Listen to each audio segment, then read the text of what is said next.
Muchas gracias por escuchar mi historia. No olvides darle like, suscribirte y activar la campanita. Mi marido se divorció de mí por mensaje de texto y vació nuestra cuenta conjunta. No tenía idea de lo que se le venía encima. Imagina despertar con un mensaje de texto que no solo termina tu matrimonio, sino que borra tu futuro financiero en el mismo aliento. Sin conversación, sin advertencia, solo un adiós digital y una cuenta bancaria vacía. Eso fue lo que me pasó a mí, pero lo que vino después ni yo misma podría haberlo predicho. Si te encantan las historias de resiliencia, fuerza silenciosa y regresos inesperados, considera suscribirte. Prometo que esta vale cada segundo. Ahora, déjame contarte lo que realmente sucedió. Sucedió un jueves. Lo recuerdo porque estaba en el centro de convenciones de Portland montando mi pequeño puesto para la Expo de Diseño de Interiores del Noroeste, un evento anual donde cientos de diseñadores exhiben su trabajo y buscan establecer conexiones. Acababa de terminar de ajustar una exhibición de muestras de telas cuando mi teléfono vibró. La vista previa del mensaje iluminó mi pantalla. Era de Daniel. Me he mudado. Los papeles de divorcio están en la mesa de la cocina. También vacié nuestra cuenta conjunta. No me llames. Buena suerte. Sin puntuación, sin disculpas, solo el equivalente digital a cerrarme una puerta en la cara y ponerle el cerrojo por dentro. No se me cayó el teléfono, no grité ni lloré. Simplemente miré fijamente la pantalla como si no fuera mía.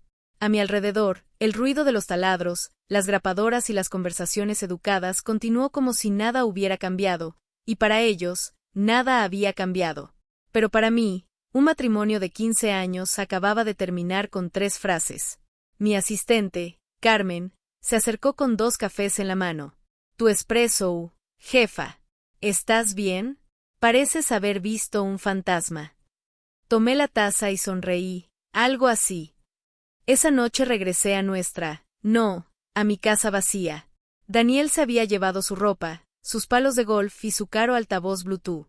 Dejó la alfombra que compramos en nuestra luna de miel en Marruecos, el juego de té de su madre y una nota con una palabra, lo siento. Ni siquiera escrita a mano, impresa desde una computadora. Me senté en la mesa de la cocina durante mucho tiempo, mirando fijamente el sobrelegal doblado como si fuera a estallar. Luego lo abrí. Papeles de divorcio, prellenados, presentados en Texas. Texas. Fue entonces cuando todo encajó. Valentina.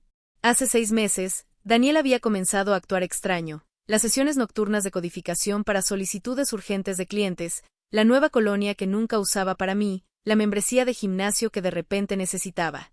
Y luego la señal de alarma más grande, cambió la contraseña de su teléfono. Después de 12 años de matrimonio, de repente necesitaba privacidad. No soy una tonta. No espié. Documenté cada vez que llegaba tarde a casa. Lo registré cuando reservó un viaje de última hora a San Antonio por trabajo. Tomé una captura de pantalla de la confirmación del correo electrónico que dejó abierta en su computadora portátil. Cuando borró nuestro calendario compartido, exporté una copia de seguridad antigua y la imprimí. La noche que encontré un video en Instagram de él en un bar en la azotea en Austin con una mujer de la mitad de su edad, etiquetada como Valentina Creative, no me enfurecí. Contraté a una abogada. Su nombre es Diane Go, tranquila, precisa y el tipo de mujer que nunca usa zapatos que hagan ruido. Cuando entré a su oficina con mi carpeta de marcas de tiempo e impresiones, no preguntó por qué no lo había dejado todavía.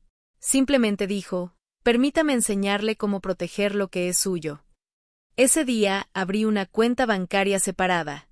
Trasladé discretamente la mitad de mis ahorros personales de la cuenta conjunta, lo suficiente como para evitar sospechas. Incluso dejé de aceptar pagos de clientes a nuestro PayPal comercial compartido y creé una nueva LLC, legalmente separada, enteramente mía. Cada movimiento fue deliberado. Daniel pudo haber pensado que era el inteligente, pero subestimó a la mujer que renunció a su primer estudio en Seattle para apoyar su mudanza a Portland. La mujer que pasó años construyendo su hogar, su carrera y su comodidad mientras veía sus propias ambiciones ser guardadas lentamente como decoración pasada de moda. Ahora pensaba que podía irse con todo, dejarme sin nada más que un PDF reenviado y una cuenta bancaria vacía. No tenía idea. Llamé a Diane. Él hizo su movimiento, le dije. Entonces es hora del nuestro, respondió ella. No dormí esa noche. Organicé la escritura de la propiedad de alquiler a mi nombre, capturas de pantalla de los pagos de Venmo de Daniel a Valentina, copias de cada factura que había enviado desde mi nueva cuenta comercial, fotos de las obras de arte de nuestra casa que había comprado con dinero de una herencia de mi abuela, activos distintivamente no matrimoniales según la ley de Oregón. A la mañana siguiente, Daniel envió otro mensaje de texto. No tiene sentido alargar esto. Estoy feliz de dividir lo que es justo. ¿Justo? Justo era él llevándose 43,000 pesos de nuestra cuenta conjunta sin consentimiento. Justo era él transfiriendo el título de nuestro coche a su nombre mientras yo estaba fuera del estado. Justo era ridículo. No respondí. En cambio, llamé a la división de fraude de US Bank. Mi nombre es Julia Tran. Necesito denunciar transferencias no autorizadas de una cuenta conjunta y también eliminar mi nombre de una tarjeta de crédito compartida.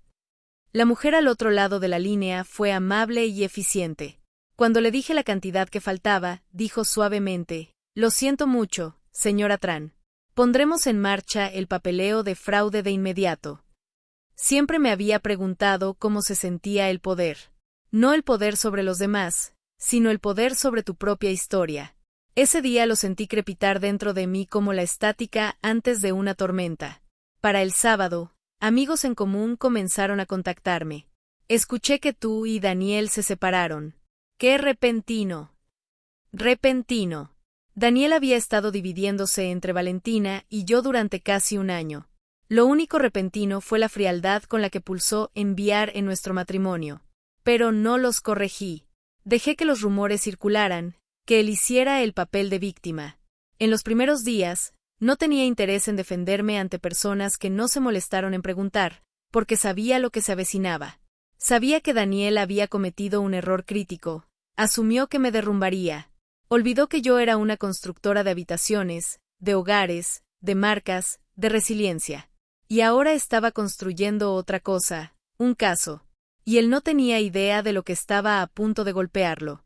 3 días después del mensaje de texto de Daniel, me senté en una oficina prestada sobre el estudio de mi amiga Lena, sorbiendo un café que sabía demasiado fuerte y demasiado amargo, pero quizás era solo yo.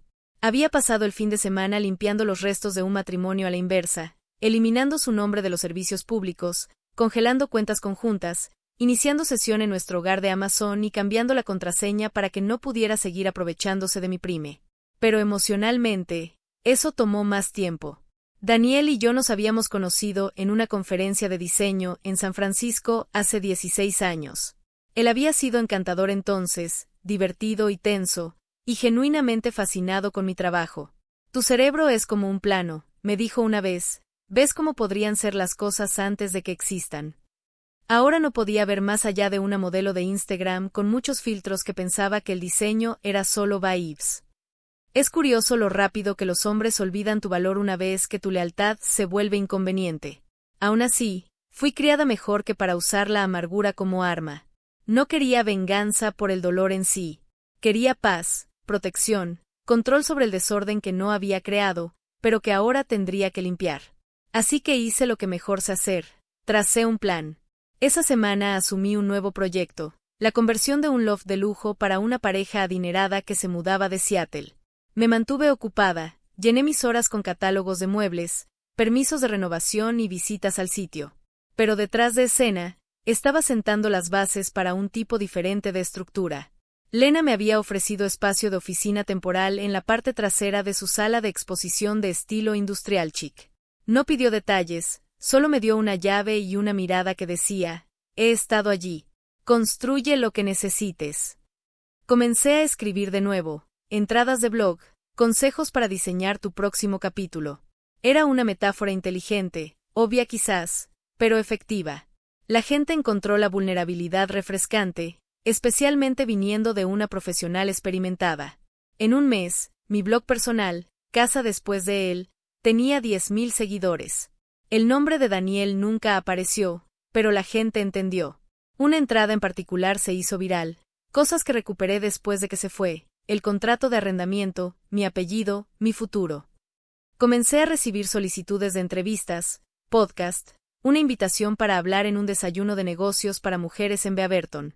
Aparentemente, me había convertido en una portavoz tranquila de la reinvención post-divorcio. Daniel, él no lo estaba haciendo tan bien. A través de conocidos mutuos, escuché susurros. La startup de tecnología en Austin no funcionó. Valentina había publicado una historia críptica subtitulada Hombres con planes y sin dinero y luego borró todas las fotos de Daniel de su perfil. Él me había bloqueado en redes sociales, lo cual era gracioso ya que yo no había publicado nada sobre él. La culpa debe ser más fuerte que la acusación.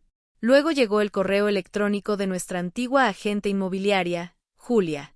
Me sorprendió ver la propiedad de Wilson Lane listada de nuevo. Daniel dijo que fue una decisión mutua, pero el listado parece apresurado. ¿Querían venderla amueblada? Mis dedos se enfriaron. La casa de Wilson Lane, nuestra casa, técnicamente listada a nombre de ambos, aunque Daniel había manejado la mayor parte del papeleo de compra ya que estaba cerca de su oficina. No había aceptado una venta, no había firmado nada.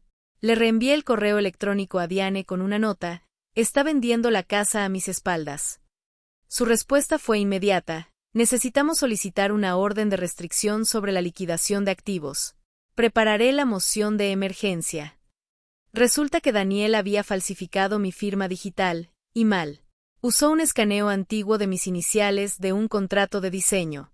No solo era un fraude, era ridículamente obvio, porque ese contrato había sido firmado con tinta azul. La firma digital en el listado de la casa seguía siendo azul. Ni siquiera se molestó en eliminar el artefacto de color. Ese pequeño error le costaría decenas de miles. Unos días después, recibí una llamada de su madre. Casi no contesté, pero la curiosidad me pudo. Julia, dijo, su voz cautelosa, quería comunicarme antes de que escucharas cosas de otras personas. Daniel nos dijo que congelaste las cuentas. No dije nada. Dijo que estás tratando de castigarlo, que estás siendo vengativa. Tomé aire. ¿También les dijo que falsificó mi firma para vender nuestra casa? Silencio. O que vació nuestra cuenta conjunta mientras yo estaba fuera de la ciudad, y solicitó el divorcio en un estado diferente con la esperanza de eludir las leyes de bienes de Oregón. Su voz vaciló. Dijo que eras fría, controladora, que no apoyaba sus sueños. Mi sueño, dije, era construir una vida, no financiar el plan de escape de otra persona. Ella suspiró. No es quien pensé que era. Casi sentí lástima por ella, casi. Esa noche, me serví una copa de Pinot Noir y revisé mi documentación nuevamente. Ahora era un ritual: proteger, preparar, preservar. Correos electrónicos, recibos, incluso notas de Venmo donde Daniel le envió dinero a Valentina por asesoramiento de contenido, lo que sea que eso significara. Había construido una línea de tiempo tan hermética que Diane la llamó el sueño de un fiscal en un tribunal civil. Y luego estaban los mensajes de texto: te vas a arrepentir de hacer esto difícil. Crees que eres más inteligente que yo, pero conozco todas tus contraseñas. No tendrías nada si no fuera por mí. Cada uno con captura de pantalla, fechado, archivado. Que hablara, que intentara manipular. Yo no estaba tratando de ganar en el tribunal de la opinión pública, estaba preparándome para el tribunal de justicia. Cuando Diane llamó unos días después, estaba prácticamente eufórica. Su solicitud es inválida. No es residente legal. Lo estamos trayendo de vuelta a Oregón. ¿Y la casa? Congelada. Y estamos demandando por intento de enajenación fraudulenta. ¿Qué pasa ahora? Ahora, dijo ella, esperamos que cometa el siguiente error. Miré la modesta oficinita que Lena me había dado. No tenía mi nombre en la puerta, el suelo crujía, el radiador silbaba, pero por primera vez en años, me sentía poderosa en mi propio espacio. Daniel pensó que estaba escapando. No se dio cuenta de que estaba corriendo directamente hacia una tormenta. La mañana de la audiencia de emergencia, vestí de negro. No porque estuviera de luto, sino porque siempre me había gustado el simbolismo, limpio, fuerte, innegable. El color de la finalidad. Y hoy quería que Daniel supiera que algo había terminado, solo que no lo que él pensaba. Fuera del Palacio de Justicia del Condado de Multnomah, el día era gris y húmedo, el tipo de mañana de Oregón donde todo parecía haber sido ligeramente enjuagado en arrepentimiento. Diane me recibió en los escalones delanteros, tan tranquila como siempre, con una delgada carpeta de pruebas y una sonrisa discreta. ¿Lista?, preguntó. Asentí una vez. No tiene idea de lo que se le viene encima. Dentro, la sala del tribunal zumbaba con una tensión silenciosa. Daniel estaba sentado frente a mí con una chaqueta que aún tenía las etiquetas metidas en el cuello, probablemente un intento de última hora para parecer alguien responsable. No me miró a los ojos. Valentina no estaba con él. No estoy segura de por qué, pero eso me agradó más de lo que esperaba. La jueza, una mujer severa llamada Gibbons, revisó las solicitudes iniciales, pasando las páginas con una frialdad clínica.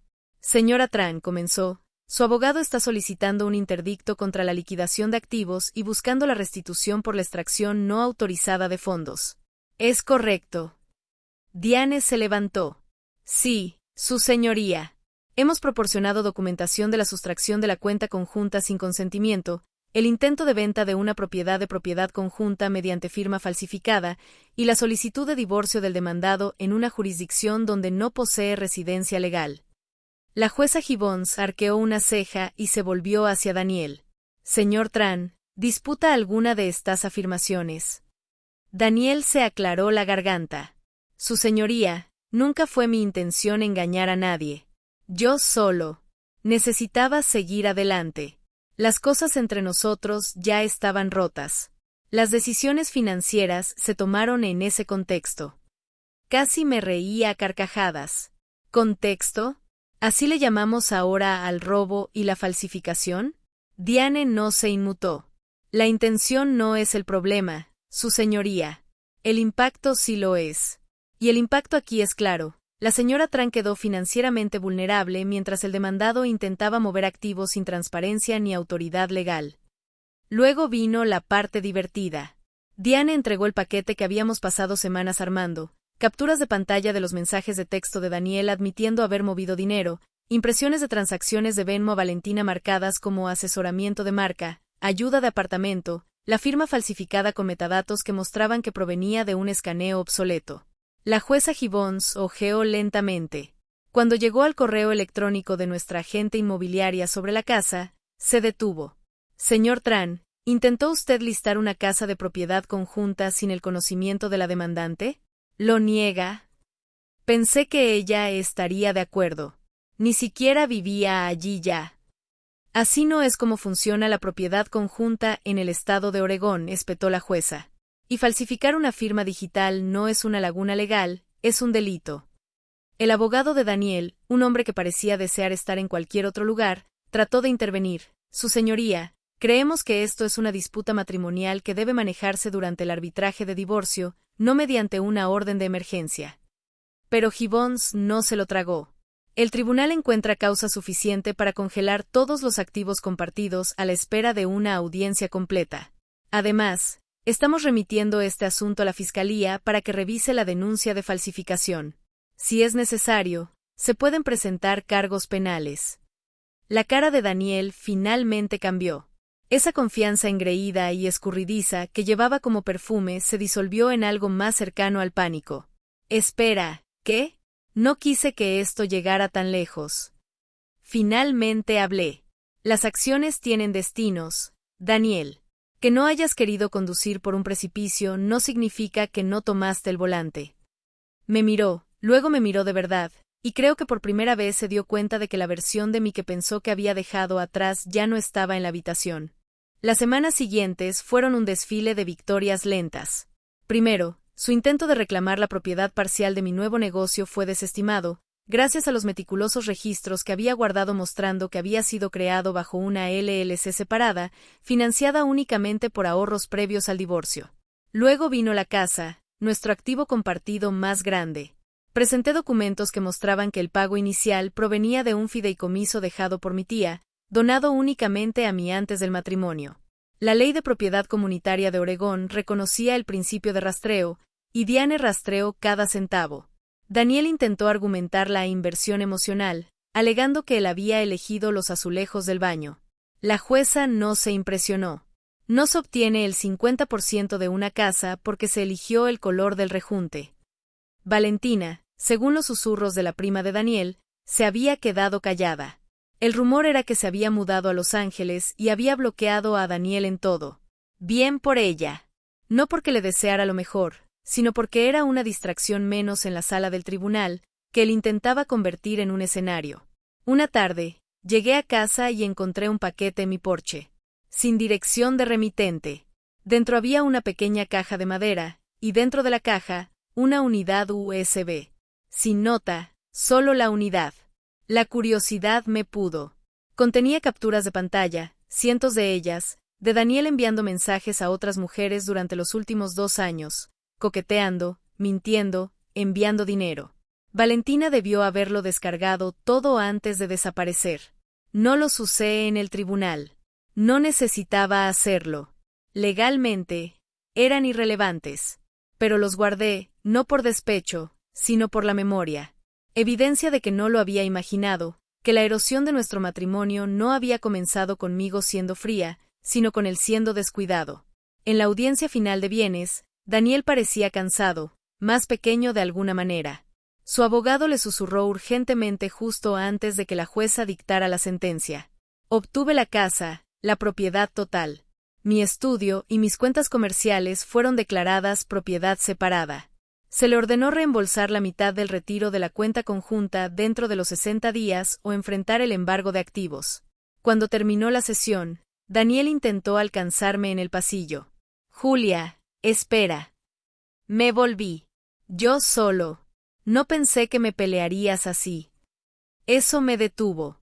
Lo miré fijamente, a este hombre que una vez había sido mi pareja, mi cosoñador, y me di cuenta de lo profundamente que se había equivocado. No te peleé, Daniel, le dije. Simplemente dejé de ponerte las cosas fáciles para que ganaras. Luego me marché, no por orgullo, sino por paz. Ya no me dedicaba a arreglar hombres rotos. Estaba reconstruyendo algo mucho más valioso, a mí misma. Cuando Daniel incumplió su primer pago ordenado por el tribunal, no me sorprendió. No porque lo esperara, sino porque había dejado de esperar algo de él. Eso es lo que sucede cuando finalmente retiras a alguien del pedestal que pasaste años fingiendo que merecía, dejas de sentirte decepcionada, empiezas a ser libre. Él afirmó que estaba trabajando en ello, que el dinero estaba ligado a un proyecto con amigos, que vendería algunas cosas para arreglarlo. En cambio, publicó una foto desde un bar en Bend, sosteniendo un vaso de whisky y sonriendo como si el mundo aún no lo hubiera alcanzado. Mientras tanto, yo estaba demasiado ocupada para preocuparme. El blog había evolucionado a algo más grande. Casa después de él había sido adquirido por una revista digital de estilo de vida. Me ofrecieron una columna quincenal, espacios propios. Comencé a consultar con otras mujeres, algunas recién divorciadas, otras simplemente buscando recuperar algo en sus vidas que no sabían que habían regalado. Hablé de planificación de espacios, pero también de límites emocionales, de dónde poner tus libros y dónde poner tu autoestima. Mi correo electrónico se desbordaba con agradecimientos, preguntas y confesiones de extraños. Pensé que era la única. Me dejó mientras estaba embarazada. Me diste esperanza. Construí mi nueva oficina justo como dijiste, solo cosas que amo y ninguna puerta por la que él pueda volver a entrar. Era extraño que me vieran, no como una víctima, sino como un plano. Luego llegó la llamada de KPTV, la filial de noticias local. Estamos haciendo un reportaje sobre negocios propiedad de mujeres que crecieron después de reveses personales. ¿Estaría dispuesta a ser entrevistada? Casi dije que no. Pero luego recordé cómo me había sentido 6 meses antes, sentada en el suelo de la cocina de una casa vacía, mirando una pantalla que me decía que había sido borrada. Sí. Quería que las mujeres supieran lo que podía venir después de eso. Así que hice la entrevista. Usé la chaqueta negra que Daniel siempre dijo que me hacía ver demasiado intensa. Me senté en la boutique que había ayudado a Lena a rediseñar y hablé sobre encontrar fuerza y estructura, sobre cómo un espacio bien diseñado te da claridad y una vida bien diseñada te da poder. El segmento se emitió un viernes por la noche. Para el lunes, tuvimos que actualizar nuestro alojamiento web. Las órdenes llegaban a raudales, los clientes, los patrocinios. Daniel me envió un mensaje de texto. Vi lo de la tele. Supongo que finalmente encontraste tu momento. No le respondí, porque no era un momento. Era una base. Entonces llamó Melissa. No mi Melissa. Una nueva clienta, de 26 años, recién salida de un compromiso tóxico. Pero su voz, su nombre, removió algo en mi memoria. La verdadera Melissa. Valentina. Se apareció en mi estudio una tarde lluviosa, con la capucha puesta, el rostro avergonzado. No estoy aquí para empezar nada, dijo. Solo. Te debo una disculpa. La estudié. Estaba más delgada, vestía un suéter holgado, su cabello recogido en un moño que no ocultaba del todo el estrés que había debajo. ¿Le creíste? Le pregunté. Sí, dijo en voz baja. Me dijo que eras fría, controladora, que ya no te importaba. Hizo una pausa. Luego se mudó conmigo cuando congelaste las cuentas. Dijo que era temporal. Empezó a criticar mi apartamento. Me dijo que no entendía cómo funcionaba el dinero de verdad. Después de 2 semanas, me preguntó si avalaría un préstamo. Arqueé una ceja. Y le dijiste que no. Me llamó egoísta. Dijo que era como tú. Eso me detuvo. La miré, a esta joven que había recorrido el mismo camino que yo, solo que más rápido, más desordenado y sin abogado. Y ahora sonreía, avergonzada. Estoy saliendo con alguien de mi edad. Compartimos el alquiler. Sin ilusiones, solo honestidad. Entonces ya vas por delante, le dije. Melissa dudó, luego sacó algo de su bolso. Una pequeña caja de terciopelo. Encontré esto entre sus cosas. Creo que te pertenecía. Dentro estaba el collar que mi madre me dio el día de mi boda. No me había dado cuenta de que faltaba. Daniel debió haberlo empacado en su prisa por irse. Gracias, le dije. Melissa pareció aliviada. De nada. Y lo siento, de verdad. No dije te perdono. Eso no era lo que ella necesitaba. En cambio, le ofrecí algo mejor. Estarás bien. Solo no construyas una vida alrededor de alguien que no sabe cómo sostener un martillo. Esa noche, encendí una vela en la esquina de mi dormitorio, algo pequeño, sin aroma, pero significativo. Coloqué el collar junto a ella, no como un santuario, sino como un recordatorio de que incluso las cosas que te quitan pueden encontrar su camino de regreso cuando dejas de perseguir lo que se fue. A la mañana siguiente, mi abogado envió una actualización. Daniel presentó otra petición para revisar el fallo de los bienes. La jueza la denegó antes del almuerzo. Sonreí. Habría más presentaciones, estaba segura. Más ruido. Pero el ruido no derriba edificios, y el mío estaba construido más fuerte ahora. Daniel había intentado quemarlo todo. En cambio, me enseñó lo incombustible que podía llegar a ser. 2 años después de que el mensaje de texto de Daniel destrozara mi vida, me paré frente a una multitud de 200 mujeres en la gran inauguración de mi tercer estudio de diseño. El espacio había sido una imprenta abandonada en el corazón del centro de Portland, paredes agrietadas, claraboyas rotas, olvidada por el tiempo y tragada por el silencio. Pero ahora vibraba con luz, calidez y textura. Ladrillo visto se encontraba con cortinas de terciopelo, bombillas Edison colgaban como luciérnagas sobre madera recuperada. Olía a bergamota y ambición. Había risas, champán y el poder silencioso de las mujeres que se miraban a los ojos, como si supieran. Y yo sí sabía, porque había sido todas ellas, la que se quedó demasiado tiempo, la que pensó que amar a alguien significaba disminuirse para encajar en su zona de confort, la que dejó que las disculpas sustituyeran la responsabilidad y la que finalmente dijo basta. Después del corte de cinta, una reportera del Oregonian me apartó para una cita rápida. ¿Cuál es tu mayor lección de todo esto?, preguntó ella. No solo el negocio, sino la transformación. Miré a la multitud, a mis empleadas, 3 de ellas mujeres que habían comenzado como lectoras de blog y luego se convirtieron en pasantes y luego en contratadas, al mural en la pared del fondo que decía, construye sobre las ruinas. Pero no olvides quién encendió la cerilla. Luego respondí, que no nos definen quienes nos dejan. Nos definimos por quienes nos convertimos después. Ella asintió, sonrió y siguió adelante. Me quedé en ese momento, porque esa era la historia, ¿no? No la traición, sino la reconstrucción. Más tarde esa noche, después de que la multitud se dispersó y se recogió la última torre de cupcakes, salí al patio trasero y me encontré cara a cara con la madre de Daniel. Llevaba una bolsa de regalo pequeña, elegante e inconfundiblemente de mi propia boutique. No esperaba verte, le dije. Ella esbozó una sonrisa triste. Lo sé. No estaba segura de si debía venir. Nos quedamos en silencio por un momento. Está viviendo encima de un garaje ahora, dijo en voz baja. Dice que es temporal, pero ya lleva un año. Sigue culpando a todos menos a sí mismo. No dije nada. Compré esto, levantó la bolsa, porque es el único lugar donde compro ahora. Pensé que si él podía tirar un diamante, al menos yo puedo apoyar a la joyera. Eso me hizo reír, el tipo de risa que sana algo. Ella me apretó la mano. No solo te levantaste, levantaste a otros contigo. Ese es tu verdadero legado. Y así, la herida se cerró. Pasaron los meses, el negocio creció. Abrimos una cuarta ubicación en Eugene y nos asociamos con una organización sin fines de lucro para renovar refugios para mujeres que huían de situaciones domésticas. Mi blog se convirtió en un libro, Planos para volver a empezar, y entró en la lista de los más vendidos a nivel regional. Pero el momento que recuerdo con mayor claridad sucedió un jueves por la tarde cualquiera. Estaba sola en mi oficina actualizando la lista de inventario cuando entró una mujer. Tendría unos 50 años. No llevaba maquillaje y parecía haber venido de llorar en su coche.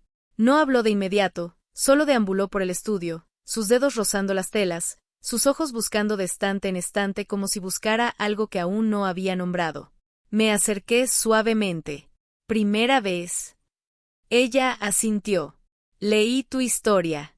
Mi marido. Bueno, digamos que ahora entiendo por qué enmarcaste ese mensaje de texto en tu oficina. Nos sentamos. Escuché. Su historia no era muy diferente a la mía, nombres diferentes, ciudades diferentes, los mismos patrones, la misma devastación. Cuando se fue, llevaba una pequeña lámpara de cerámica y una copia de mi libro. Sonrió entre lágrimas. Voy a construir algo nuevo, aunque todavía no sepa qué es. Lo harás, le dije. Empieza con luz. Esa noche, apagué las luces del estudio y me paré en la puerta de mi oficina, mirando la captura de pantalla enmarcada que aún colgaba allí. No me llames. Buena suerte. Debajo había añadido una placa que simplemente decía, gracias por el empujón. Porque lo decía en serio. Daniel había intentado destrozarme, pero lo que hizo, lo que hacen tantos como él, es obligar a las mujeres a darse cuenta de cuánto peso habían estado cargando, cuánto compromiso habían confundido con obligación, cuántos sueños habían pospuesto, editado, reducido. Y cuando esa carga finalmente se caía, se erguían más altas. Ese es el secreto, esa es la venganza, no la amargura, no las exhibiciones públicas, sino esto, la supervivencia, el éxito, la serenidad. Una vida tan plena y autodeterminada que ya no tiene espacio para la sombra de otra persona. Salí a la acera vacía, con las llaves en la mano, el aire fresco de otoño. Al otro lado de la calle pasó un autobús. En un lateral, un anuncio de mi libro. Y justo cuando desapareció de la vista, mi teléfono vibró. Número desconocido. Abrí el mensaje, me enteré de la nueva tienda. Felicidades. Siempre fuiste mejor de lo que me di cuenta. Sin nombre. Pero no lo necesitaba. Miré fijamente la pantalla, luego borré el mensaje. Porque tampoco lo necesitaba. Ya tenía todo lo que necesitaba, y más de lo que jamás pensé que encontraría. Nunca dejes que las malas decisiones de otra persona definan tu valor. Ya sea que tengas 26 o 56 años, tienes derecho a reclamar tu vida, reconstruir tu dignidad y redefinir tu futuro. La mejor venganza no es la destrucción, es la construcción. Ladrillo a ladrillo, latido a latido. ¿Qué habrías hecho tú en mi lugar? ¿Alguna vez te has enfrentado a una situación en la que alguien intentó pisotearte, pensando que nunca te levantarías de nuevo? Me encantaría escuchar tus pensamientos. Deja un comentario a continuación y hazme saber desde dónde estás mirando. Los leo todos. Si esta historia te conmovió, te inspiró o simplemente te hizo pensar, considera suscribirte. Tu apoyo me ayuda a seguir compartiendo estas historias de fuerza, justicia y transformación. Muchas gracias por ver. Muchas gracias por escuchar mi historia. No olvides darle like, suscribirte y activar la campanita.